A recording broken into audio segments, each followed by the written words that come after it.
2024 లేదా 25లో డిగ్రీ లేదా బీటెక్ చదివారా? సాఫ్ట్‌వేర్ జాబ్ కోసం ఎదురు చూస్తున్నారా? అయితే కోడ్ జ్ఞాన్ 100 డేస్ కోర్సులో చేరండి, జాబ్ సాధించండి. నమస్కారం ప్రియా చౌదరి గారు. నమస్తే అమ్మా. కొన్ని అంటే కొంతమందిది తీసుకుందాము, అన్ని రకాలుగా కాదు, కానీ కొన్ని ఫ్యామిలీస్ చూస్తాము, కొంతమంది పర్సన్స్ని చూస్తే ఇంట్లో మన కోసం చాకరీ చేసేటువంటి వాళ్ళకి మాత్రం పైసా పెట్టడానికి ఇష్టపడరు. కానీ అది వైఫ్ అండ్ హస్బెండ్ కావచ్చు, మదర్స్ కావచ్చు, ఫాదర్స్, పేరెంట్స్ ఎలా ఉన్నా సరే ఒకే ఒక్క పర్సన్ ఉంటాడప్పా. అడిగే క్వశ్చన్కి ఒకే ఒక్క పర్సన్ ఉంటాడు, డైరెక్ట్గా అడుగు. ధైర్యం ఉంటే డైరెక్ట్గా అడుగు. వయ్యాలొద్దు, ఎందుకంటే నువ్వు ఎట్లా అడిగినా నేను డైరెక్ట్ సమాధానం క్వశ్చన్ కూడా డైరెక్ట్గా. ఓకే, అదే తీసుకుందాం. భార్యని కొంతమంది బయట వాళ్ళు ఏది అడిగినా కూడా ఎన్ని లక్షలు పెట్టినా కొనిచ్చేస్తారు. కానీ తీరా ఇక్కడికి వచ్చిన తర్వాత ఏంటంటే ఏ చీర కొనాలనో ఇంకోటి కొనాలనో ఆపేస్తూ ఉంటారు. అంటే హోల్డ్ చేస్తూ ఆపుకుంటూ వస్తూ ఉంటారు. వీళ్ళు సంవత్సరానికో అమావాస్య పునకో ఒకసారి అడుగుతూ ఉంటారు. మేబీ వాళ్ళ మీద ఏ సైకాలజీ పనిచేస్తుందో తెలియదు, కానీ బట్ వీళ్ళకి కొనివ్వడానికి మాత్రం కొంతమంది భర్తలకి అసలు మనసు రాదు. ఎలా అండి? అంటే దీన్ని ఏ విధంగా తీసుకోవాలి మనం? ఈ ప్రశ్నకు సమాధానం నేను గత 18 ఏళ్ళ నుంచి ఎదుగుతున్నా. మా ఇంట్లో నుంచి వస్తుందేమో, నువ్వు నన్ను అడిగి. సరే, నా అనాలిసిస్, నా ఇది నేను చెప్తాను. మీ మరదలింటో ఫంక్షన్ జరిగింది, లేదా మా ఆయన మరదలింటో ఫంక్షన్ జరిగింది. అక్కడ ఏం జరుగుతుంది? ఆ ఫంక్షన్ అనగానే వీళ్ళకి ఒక విజన్ వచ్చేస్తుంది అనమాట. మనం వెళ్ళాలా, ఇమేజ్, కార్లో నుంచి దిగాల, దిగిన తర్వాత ఇలా ఒక వాల్యుబుల్ అందరూ చూసేటట్టు, ఎందుకంటే అక్కడ అందరూ ఉంటారు కాబట్టి అందరూ చూసేటట్టు ఒక వాల్యుబుల్ గిఫ్ట్ ఇవ్వాలి. అప్పుడు అబ్బా బావగారు అని చెప్పేసి ఒక సింహాసనం వేస్తారు. అంటే స్పెషల్ కుర్చీ తుడిచి కూర్చోబెడతారు, దాంట్లో కూర్చోవాలా. ప్రతి ఒక్కళ్ళు ఆ గిఫ్ట్ గురించి మాట్లాడుకుంటారు. మాట్లాడుకున్న తర్వాత మన పరపతి అనేది ఎటు పెరుగుతుంది? అటు పెరుగుతుంది, అక్కడ పెరుగుతుంది. అక్కడ ఏమవుతుంది? జనాలు భజన కొట్టడానికి ఈ షోలు బాగా అలవాటు పడినాయి. ఈ బుర్ర బాగా ఎదుటి వాళ్ళ నుంచి ఏ విధమైనటువంటి మెప్పులు పొందాలి, మెచ్చుకోలుతనాలు పెట్టాలి అనేటటువంటి కొన్ని దిక్కుమాలిన కోరికలు భలే ఉంటాయిలే భర్త అనే పదార్థానికి. అర్థమైందా? ఉంటుంది. మీరు అన్నట్టు ఏంటంటే భార్యకి ఎందుకు కొనివ్వడండి? భార్యగా పొగుడుద్దా? పొగడదు, సచ్చినా పొగడదు. 50,000 పెట్టి నక్లెస్ కొనుక్కొస్తే 1,00,000కి తేవచ్చు కదా అని అంటది. 1,00,000 పెట్టి ఉంగరం తెచ్చాడు అని అంటే 2.5 లక్షలు పక్కన ఆవిడ చేయించుకుందండి, అది ఇంకా బాగుంది అని అంటది. అట్లాగని చెప్పేసి భార్య మెచ్చుకోదా అనంటే భర్త మూరపూలు తీసుకొచ్చి ఇచ్చిన గుండెల్లో జీవితాంతం పెట్టుకునేది భార్య. అర్థమైందండి? బయటికి ఎందుకు మాట్లాడుతుంది? అది బాగుందంటే నా భర్తే కదా, నా భర్త సంపాదన మీద నాకు సర్వ హక్కులు ఉన్నాయి కదా. నేను ఈ సామ్రాజ్యానికి, నా భర్త పరిపాలించే ఈ కుటుంబ సామ్రాజ్యానికి నా భర్త మహారాజు అయితే నేను మహారాణిని. ఏం చెప్పారండి? అర్థమైందా? కాబట్టి నాకు ఈక్వల్ రైట్స్ ఉన్నాయి. అందుకని నువ్వు రూపాయి పెడితే 2 రూపాయలు అడుగుతుంది. ఎందుకనంటే షీ నోస్ దట్. నీకు లేకుండా పీడించే భార్యల గురించి, తెమ్మని భార్యల గురించి నేను మాట్లాడుతూ, నీ స్థాయి ఏంటో, నీ తాత ఏంటో, నీ యొక్క ఎలిజిబిలిటీ, తన ఎలిజిబిలిటీ ఏంటో తనకి బాగా తెలుసు. కాబట్టి నువ్వు 10,000 చీరకి ఇచ్చావు అని అంటే నేను 25,000 షాపింగ్ చేసుకొచ్చి మళ్ళీ 15,000 మైనస్ చూపిస్తా. కారణం ఏంటి? నా భర్త కట్టగలటండి, కట్టగలడు కాబట్టి నేను చేయగలుగుతాను. అంతేగాని ఆ 25,000 మా అప్ప అంటే షాపాడు అప్పిస్తాడా? ఖచ్చితంగా ఇవ్వడో. ఏ ఇంట్లో ఖర్చులకో లేకపోతే ఇంకో దానికో ఇచ్చి ఖర్చు పెట్టేసుకుని వచ్చి చక్కగా కూర్చొని అయిపోయినాయి అండి ఇంకో 15,000 అంటే ఖచ్చితంగా ఇస్తాడు. It's not a burden. అట్లాగే ఒక నగ కొనుక్కున్నారు, సరేలేవే 1,00,000 రూపాయలు శాంక్షన్ చేస్తున్నా, పుట్టినరోజుకి ఏదైనా సరే కొనుక్కో అనగానే 1,50,000 లేదా 2 లక్షలు వచ్చి చేరు. ఎందుకు వచ్చి చేరుతుంది అనంటే 1,00,000 రూపాయలు పెట్టి ఆ చిన్న వస్తువు, అమ్మో మా ఆయన బడ్జెట్ 1,00,000 ఇచ్చాడండి, దీంట్లోనే కొనుక్కోవాలండి అనేటటువంటి భార్య యొక్క యాటిట్యూడ్ ఎందుకు అలా ఉండిపోతుంది అని అంటే వీడు డిక్టేటర్ అయితే. 1,00,000 కొంతమంది ఉంటారు సార్, 1,00,000 అంటే 99,999 రూపాయలు కొన్నా ఊరుకోడు. 1,00,000 ఒక్క రూపాయి పడినా కూడా ఊరుకోడు. రూపాయి తగ్గినా ఊరుకోడు, 10 పైసలు ఎక్కువ పడినా ఊరుకోడు. కాబట్టి అదే దాంట్లో కొనుక్కొచ్చేవాడు ఇంట్లో డిక్టేటర్. అలా కాకుండా జస్ట్ అవును కదా, అతనికి కట్టేటటువంటి కెపాసిటీ ఉంది అని అంటే సరే ఈ వస్తువు కొనుక్కుంటే ఇది భవిష్యత్తులో ఉపయోగపడుతుంది కదా. లేదు, ఈ పట్టు చీర చాలా బాగుంది, పలానా పెళ్లిలో కట్టుకుంటే నా హోదానే కాదు, నాతో పాటు నా భర్త యొక్క గొప్పతనాన్ని కూడా నేను అక్కడ చూపించుకోవాలి. అంతేగాని డబ్బులు తీసుకొని బ్యాంకుల్లో వేసుకుని మొగుడిని తన్ని బయటకు కొంటారు కదండి. అవునండి. భార్య ఎప్పుడు కూడా భర్త హోదాని 10 మందిలో ఎస్టాబ్లిష్ చేయడానికి ప్రయత్నిస్తుంది, భర్త తనకి తాను ఎస్టాబ్లిష్ చేసుకుంటానికి ట్రై చేస్తాడు. ఇది తేడా గమనించండి. భార్య ఒంటి మీద చీర కానీ, ఒంటి మీద నగలు కానీ, ఇంట్లో వస్తువులు కానీ అది భర్త హోదాని రిప్రజెంట్ చేస్తుంది. కానీ భర్త అనేవాడు ఏదైనా గిఫ్ట్ ఇచ్చాడంటే వాడు సమాజంలో మహారాజు అవుతాడు, చుట్టాల్లో గొప్పవాడు అవుతాడు, ఫ్రెండ్స్లోనే ఓ పెద్ద పుడింగ్ అవుతాడు. కానీ భార్యను ఎవడు మెచ్చుకోడు sir. That is the variation.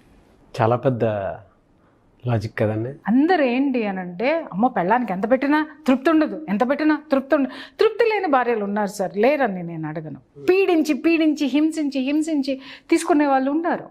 నేను మన వాళ్ళ గురించి మాట్లాడుకోదు. ఆత్మ సంతృప్తితోటి ఏది ఇచ్చినా, నేను చెప్పాను కదా, మూరపూలు ఇచ్చినా కూడా మా ఆయన ఎప్పుడో నా పెళ్ళైన కొత్తలో మూరపూలు తెస్తే నాకు ఇంకా గుర్తుంది.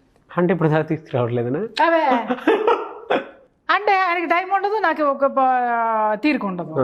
సో అది జీవితమైనా బట్ ఒక మెమరీ అనేది అట్లా ఉంటుంది కదా, అర్థమైందా? అది ఏమవుతుంది అని అంటే అది గుండెల్లో ఉండిపోతుంది సార్. ఏ గిఫ్ట్ ఇచ్చినా గుండెల్లో ఉండిపోతుంది. ఇంకొక మాట నేను చెప్తాను, నా దగ్గరికి చాలామంది కౌన్సిలింగ్కి వస్తారు కదా, ఏమండి మా వారు చాలా మంచివారండి కానీ ఈ విషయంలో, మా వారు చాలా మంచివారండి కానీ ఈ విషయంలో. ఏ విషయాలు అవి? కానీ తాగుబోతు ఈ ఒక్క విషయంలోనేనండి, తాగొచ్చి కొడతాడండి, ఆ తాగుడు లేకపోతే మంచివాడండి. ఇదొక సెక్టరా? ఏమండి మా వారు చాలా మంచివారండి కానీ వాళ్ళ అమ్మ మాట, మా ఆడపడుచుల మాట బాగా వినేస్తారండి, పక్క వాళ్ళు ఏది చెప్పినా వినేస్తారండి, ఇది లేకపోతే మా ఆయన మంచివాడండి. అప్పుడు నేను అడుగుతా, అమ్మాయి ఏ మంచివాడు, ఏ స్థితిలో మంచివాడు అంటే వాళ్ళు చెప్పే వింటుంటే సార్ నిజంగా వాళ్ళని చూస్తుంటే ఎంత గొప్ప మహిళలు అనిపిస్తుందండి. ఆడది ఎంత గొప్పదో నాకు అక్కడ అర్థమవుతుంది. ఏముండదు సార్, చాలా చిన్న. మరండి మా అమ్మాయికి జ్వరం వస్తే 2 రోజులు హాస్పిటల్ తీసుకెళ్ళి బాగా చూసుకున్నాడండి. ఎప్పుడమ్మా? మా అమ్మాయికి 2 years అప్పుడండి. ఇప్పుడు మీ అమ్మాయికి ఎంత? 18 ఏళ్ళండి. చూడండి ఎంత అల్ప సంతోషి. చిన్న ప్రేమ ఇస్తే ఎన్ని సంవత్సరాలు, 15 ఏళ్ళు 16 ఏళ్ళు గడిచినా కూడా ఇంకా దాన్ని మంచితనం కింద, ఇంత పెద్ద మేజర్ పార్ట్ని ఆ ఒక్క చిన్న మంచితనం అనేటటువంటి ప్రోగ్రాంలో నా భర్తను పెట్టేద్దామని ట్రై చేసేస్తాను. ఇంకా వేరే వాళ్ళు ఉంటారు, ఏ మంచి ఏమండి బాగున్నప్పుడు అండి కిచెన్లోకి వచ్చి హెల్ప్ చేస్తాడండి. ఎప్పుడు హెల్ప్ చేస్తాడమ్మా అంటే ఎప్పుడన్నా ఒక 2 monthsకో 3 monthsకో ఒకసారి నాతోనే తిరుగుతాడండి. ఆ రోజు ఆడికి ఆకలేస్తుంది కాబట్టి తొందరగా వండి పెట్టాలి కాబట్టి ఆ రోజు ఆడి మూడు బాగుండి దూతాడు. అది ఒక్కటే గుర్తుంటుంది వారి. మెమరీస్ని పదిలంగా దాచుకునేటటువంటి అద్భుతమైనటువంటి ఏకైక ఆత్మ బంధువు ఒక మగాడి జీవితంలో ఎవరైనా ఉందంటే భార్యనయ్యా. అవును. కాబట్టి ఆ భార్య ఏదైనా అడిగితే ఇవ్వడానికి భారీగా నిట్టూర్పులు ఎందుకు ఇడుస్తారో నాకు అర్థం కాదు బా. అర్థమైందా? పక్కనాటి ఫంక్షన్ జరుగుతుంటే అప్పు 10 నిమిషాల్లో పుడుతుంది దాని దుంపదగా. అవునండి. భార్య పుట్టినరోజు జరిగితే ఏటీఎంలో ఉన్నా కూడా డబ్బులు ఇంటికి రావు, అదేందో అర్థం కాదు, జేబులోకి రావు, అదేందో అర్థం కాదు. కారణం ఏంటంటే నారో థింకింగ్. భార్య నాది అని ఫీల్ అవ్వడు, నీదైతే నీ సర్వస్వం ఇష్టం, నాది అని ఫీల్ అవ్వడు. బయట చూపించే పరపతి నాది, అవును, బయట వాళ్ళు ఇచ్చే పొగడ్తలు నావి, నేను అనే ఒక్క ఆ 2 అక్షరాల్లో ఇరుక్కుపోతాడు, ఆ చట్రంలో ఇరుక్కుపోయి భార్య నాది అనేటటువంటి దాన్ని తీసుకురాడు. ఈ ఒక్క వేరియేషనే ఇక్కడ నీకు డిఫరెన్స్లు చూపించడానికి కారణం. కానీ ఎందుకంటే అసలు అంటే ఏదైనా కొనివ్వాలనుకున్నా కూడా ఇప్పుడు మీరు చెప్పారు కాబట్టి ఒక ఆలోచన వస్తుంది అనుకున్నాం, ఎందుకంటే ఒక అనాలిసిస్ వస్తుంది కాబట్టి. కొంతమంది దాన్ని యాక్సెప్ట్ కూడా చేయరు. నిజం. అహం. ఎందుకు కొనివ్వాలి? అహం నేను మగాడిని 10 సార్లు నన్ను అడుక్కో, 10 సార్లు నన్ను అడుక్కుంటే వీటిలో ఉన్న శాడిజం సర్ప్రెస్ అవుతూ ఉంటుంది అనమాట. కొనివ్వడం ఎందుకంటే నేను స్ట్రిక్ట్గా ఉండాలి, నా కిందే ఉండాలి, నేను పడేస్తే వాళ్ళు అడుక్కు తినేదా భార్య ఏమన్నా నువ్వు ముష్టేయడానికి? అరే నువ్వు లక్షలు సంపాదించినా, కోట్లు సంపాదించినా, లేకపోతే 10,000 సంపాదించినా, 25,000 సంపాదించినా, 25 కోట్లు సంపాదించినా, ఎంత పరపతిని సంపాదించినా నీ భార్య నీకు ఇచ్చినటువంటి వెసులుబాటు, నీకు ఇచ్చినటువంటి సహకారం అనేది మర్చిపోవద్దు. ఇప్పుడు నీ జేబులో 10,000 పెట్టి పక్కవాడికి గిఫ్ట్ కొనిచ్చే స్థాయి, నీ జేబులో 10,000 భద్రంగా ఉన్నాయంటే నీ భార్య 10,000 జోలికి రాకుండా నీకు ఏ విధమైనటువంటి సహకారం అందిస్తే ఆ 10,000 నువ్వు స్వతంత్రంగా ఖర్చు పెట్టుకుంటున్నావు. ఎందుకు అనాలిసిస్ చేయవు భార్య పట్ల? రాజకీయాల గురించి గొప్పగా మాట్లాడతాడు ఈ పెద్ద మనిషి, సమాజంలో ఏం జరుగుతుందో మాట్లాడతాడు, సమాజాన్ని ఉద్ధరించేటటువంటి ఆలోచనలు చేస్తాడు, పక్కవాడిని ఉద్ధరించేటటువంటి ఆలోచన చేస్తాడు. నీ భార్య మనసులో ఉన్న కోరికని తీర్చాలి అనేటటువంటి జ్ఞానం ఎందుకు ఉంటుంది? ఎస్, ఎందుకంటే ఇది నాదే అని ఫీల్ అవ్వడు. అదంతే, అది పక్కన పడి ఉంటుంది అంతే. బా ఎగ్జాక్ట్లీ. నేను కొనిచ్చినా కొనివ్వకపోయినా అది పడి ఉంటుంది. దాన్ని నేను లెక్క చేయాల్సిన అవసరం లేదు. కట్టు బానిస అని ఎవరైతే ఫీల్ అవుతారో అలాంటి వాళ్ళు ఇలాంటివి చేస్తారు. మా ఇంట్లో కూడా ఒకప్పుడు వస్తూ ఉంటాయి, నీకంటే ఇవ్వబుద్ధి కాదబ్బా అని. ఏం పాపం చేసుకున్నా నేను, నాకు అర్థం కాదు బా. అప్పటి నుంచి నేను అడగడం మానేశాను సార్. ఇవాళ ఇస్తానన్నా నాకు తీసుకోబుద్ధి కావట్లేదు sir. To be frank I tell you, నిజంగా చెప్తున్నా. ఆ కోరిక చచ్చిపోయిన తర్వాత మీరు ఇస్తానన్నా స్వీకరించబడదు. ట్రూ అండి. మీరు ఇవ్వక అడిగి ఆత్మాభిమానం ఉంటుందండి. ఎలాంటి ఆడదానికైనా ఆత్మాభిమానం, చదువుకున్నదైనా చదువుకోనిదైనా పాచి పని చేసేదైనా ఎవరికైనా ఒక అస్తిత్వం అనేది ఉంటుంది ఆడదానికి. ఆ అస్తిత్వం ఖచ్చితంగా ఏ ప్లేస్లో ఎప్పుడు మేల్కోవాలో, ఎంతవరకు సహించాలో అంతవరకు సహిస్తుంది. అది ఓవర్కమ్ అయిన రోజున, ఆ అస్తిత్వం మేల్కొన్న రోజున నువ్వు ఆస్తులన్నీ రాసిచ్చినా కూడా స్వీకరించదు. ఆ స్థితికి ఎంతమంది భర్తలు తెచ్చుకున్నారో నాకు తెలుసు. చెప్పాను కదా నాగరాజు గారు, నువ్వు ప్రేమతో ఒక మూరపూలు ఇవ్వు, అది జీవితాంతం చచ్చేదాకా అదే గుర్తుపెట్టుకుంటుంది. నువ్వు జీవితం మొత్తం నాశనం చేయి, నువ్వు జీవితం మొత్తం తాగొచ్చి తందనాలాడు, నువ్వు జీవితం మొత్తం పక్కనాళ్ళని పెట్టుకో, లేదా జీవితం మొత్తం గల్లీకో లిల్లీని మెయింటైన్ చేయి, కానీ ఆ మూరపూలు మాత్రమే గుర్తుపెట్టుకుని నీ దుర్మార్గాన్ని భరిస్తుంది. అలాంటి భార్యకి ఇవ్వలేవా? ఎంత ఇస్తే నీ రుణం తీరుతుంది? ఎంత ఇస్తే నీ పరపతి పెరుగుతుంది? ఎంత ఇస్తే నీ యొక్క వ్యక్తిత్వము, అస్తిత్వము నిలబడుతుంది? ఒకసారి గుర్తు తెచ్చుకోండి. ట్రూ. కాబట్టి భార్య నీలో సగం, నీ సంపాదన సగం ఆమెదే, నీ యొక్క గౌరవ మర్యాదలు సగం ఆమెవే, నీ ఆస్తిలో సగం ఆమెదే, అన్నిటిల్లో సగభాగము. నీ బాధలు పంచుకోవడానికి నీకు లాస్ వస్తే మాత్రం పెళ్ళాం అన్నీ చూసించేసి బైరాగిలాగా కూర్చోవాలా? నీకు ఆస్తులు వస్తే మాత్రం నువ్వు జనాలకు పనిచేసి ఇచ్చేసి వస్తావా? సంవత్సరానికి ఒకసారి పుట్టినరోజు వస్తుందయ్యా, సంవత్సరానికి 2 నెలలకో 3 నెలలకో ఒక పండగ వస్తుందయ్యా, ఏవా? ఫ్రెండ్స్ వస్తే సిట్టింగులు పెడతావు, వేలకు పోస్తావు, వాడు తాగుపోతాడు కూడా బొయ్యో అని కౌగిలించుకోగానే ఇక్కడ ఇంత ఉబ్బిపోయి. కొంతమంది చాలా చెడ్డ అలవాటు ఉంటుంది సార్. కొంతమంది మగవాళ్ళని నేను చూశాను కదా, మగవాళ్ళని చూసిన నా ఇంట్లోనే ఏడ్చారులే, వేరే చెప్పడం ఎందుకు, నా చుట్టుపక్కలనే చూసిన బోళ్ళు అంతమంది నా ఫ్రెండ్స్ ఉన్నారు, నాకు తెలిసిన ఇది ఉన్నాయి. వీళ్ళు షాపింగ్ పెళ్ళానికి రూపాయి కొనివ్వరు, కానీ పక్కనోడి పెళ్ళానికి లేకపోతే పక్కనోడి పిల్లలకి పుట్టినరోజులు అంటే మాత్రం లక్షలు తగిలేస్తారు.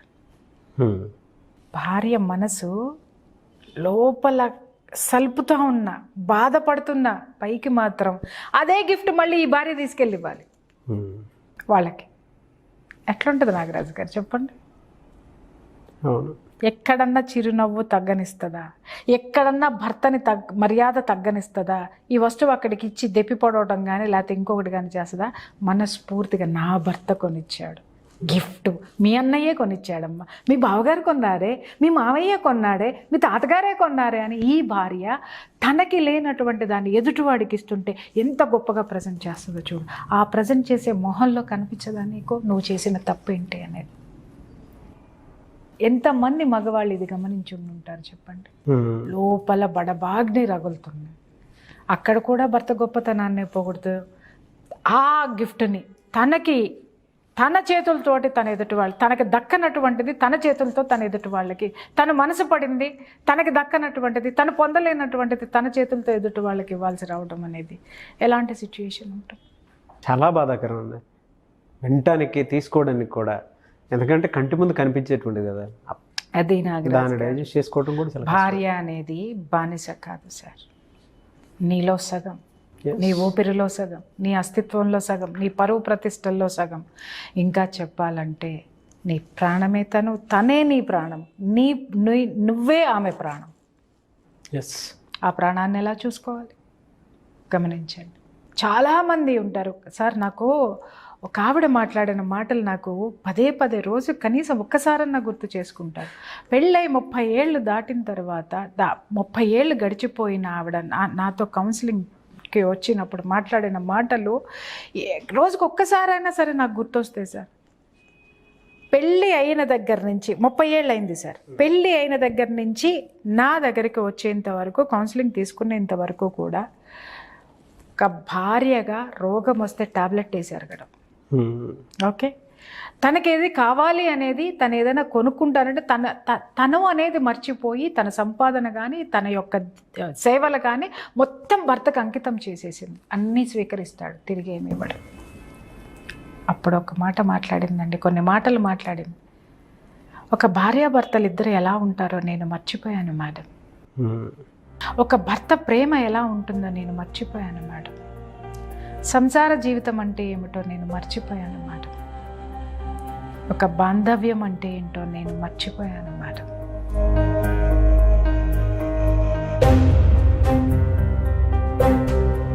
ఎంతమంది భార్యల్ని అలా మర్చిపోయేటట్టు చేస్తున్నారు. ఒక్కసారి గుండెల మీద చేసుకొని మాట్లాడండి. ఆ వైరాగ్యం వినాలి అనంటే వణుకొస్తుంది నాకు. అనుభవించే వాళ్ళకి మాత్రమే తెలిసినది. అదే చెప్తున్నాను కదా, ఈరోజు ఆడవాళ్ళు ఒక రియలైజేషన్ అనేది వచ్చింది. నేను అది చెప్తున్నాను, మగవాళ్ళు గమనించాలి. కరెక్ట్గా వాళ్ళకి అవసరమైన టైంలో వాళ్ళు బయటకు వచ్చేస్తున్నారు. 30 ఏళ్ళు దాటినా 40 ఏళ్ళు దాటినా వాళ్ళు ఒంటరిగా బ్రతకడానికి ఎందుకు బయటకు వస్తున్నారు అనంటే, వీళ్ళు మొత్తం ఎడారి చేసేసారండి వాళ్ళని. ఆ ఎడారిలో ప్రేమ లేదు. ప్రేమను మొత్తాన్ని కావలసినంత వీళ్ళు లాగేసుకున్నారు. వాళ్ళు ఇస్తున్నారు, వీళ్ళు తీసుకుంటూనే ఉన్నారు తప్ప తిరిగి నింపలేదు. సో వాళ్ళు టోటల్గా డ్రై అయిపోయి, మేము ఇక్కడ ఎందుకు ఉండాలి, దేనికోసం ఉండాలి, ఏముందని ఉండాలి, ఏమి పొందడానికి ఉండాలి అని ఆ ఏజ్లో 50s దాటిన తర్వాత 60s దాటిన తర్వాత కూడా బయటకు వచ్చేసి బ్రతుకుతున్నారు అనంటే ఒక్కసారి అర్థం చేసుకోండి. ప్రేమ అనేటటువంటి ఒక పదము అది గిఫ్టుల రూపంలో ఉంటుంది. నాగరాజు గారు ప్రేమ రూపంలో ఉంటుంది. బెడ్ పంచుకునే దగ్గర ఉంటుంది, ముద్దు పెట్టుకునే దగ్గర ఉంటుంది, పని షేర్ చేసుకుంటే దగ్గర ఉంటుంది. నువ్వేమి ఇవ్వకపోతే ఏం మిగులుతుంది చివరికి ఆమె దగ్గర? విరక్తి తప్ప. ఎస్, అది చేసుకోవద్దు ఎవరు. That's it. అవునండి. Thank you so much Priya Chowdary garu. Thank you.